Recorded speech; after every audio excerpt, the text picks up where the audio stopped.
Je vais commencer par vous. Nous avons vu cette semaine une rencontre autour du ministre de l'administration territoriale, le ministre d'État, le colonel Abdoulaye Mega. C'était le mardi dernier.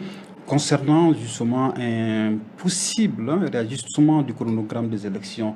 Alors, qu'est-ce que vous savez déjà de cette rencontre avec le ministre, M. Kaoudraouna Diallo? Ok, merci M. Traoré pour la question. Effectivement, la semaine précédente, le ministère de l'administration territoriale a saisi l'ensemble des partis de la classe politique pour échanger autour de la problématique du chronogramme électoral. Il a été demandé à chaque parti d'envoyer leur point de vue par rapport à la mise en œuvre de l'exécution que le gouvernement s'est engagé à faire il y a bientôt 18 mois. Et il était demandé aux partis politiques de donner leur point de vue par rapport au reste du chronogramme. Et c'est cette réunion qui a eu lieu avant-hier. Et lors de cette rencontre, le ministre a partagé avec l'ensemble des acteurs politiques les différents points de vue des uns et des autres par rapport au reste du chronogramme, au reste du calendrier électoral. Et nous avons aussi constaté qu'il y a un certain nombre de points qui sont dégagés, notamment ceux qui ont proposé un possible report de 3 à 18 mois et qui ont aussi demandé à ce qu'il y ait respect de ce chronogramme actuel qui, il faut le dire, doit finir à la veille du 26 mars 2024.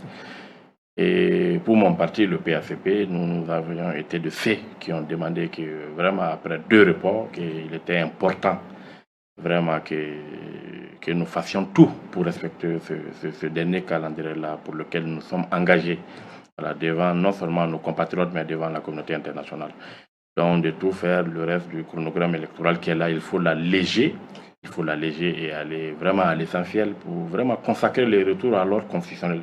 Parce que voyez-vous, le pays traverse beaucoup de difficultés. Nous avons engagé beaucoup d'acquis positifs dans cette transition que nous revendiquons. Nous en avons été les premiers acteurs. Et nous pensons qu'il y a beaucoup de choses qu'on a eues. Il y a des acquis qu'il faut vraiment solidifier, qu'il faut conserver. Et c'est pourquoi il urge de sortir dans cette situation de transition. Voilà. Et autant la deuxième prolongation était nécessaire, autant il est important aujourd'hui que nous fassions tout pour respecter cette date-là, en convenant avec la classe politique de vraiment regarder dans toutes les élections qui sont là et de prioriser l'élection présidentielle qui va consacrer le retour à l'ordre constitutionnel. Et ça va nous permettre vraiment, autour d'un projet, de penser à l'avenir pour que le Mali puisse vraiment le Mali puisse aller de l'avant, vraiment. Ok, donc nous avons vu, ça c'est la position justement du PACP, le parti du président Yesma, c'est bien ça. Très bien, donc nous avons vu effectivement, docteur Tembili, la position du PACP. Alors quelle est la vision justement, quelle est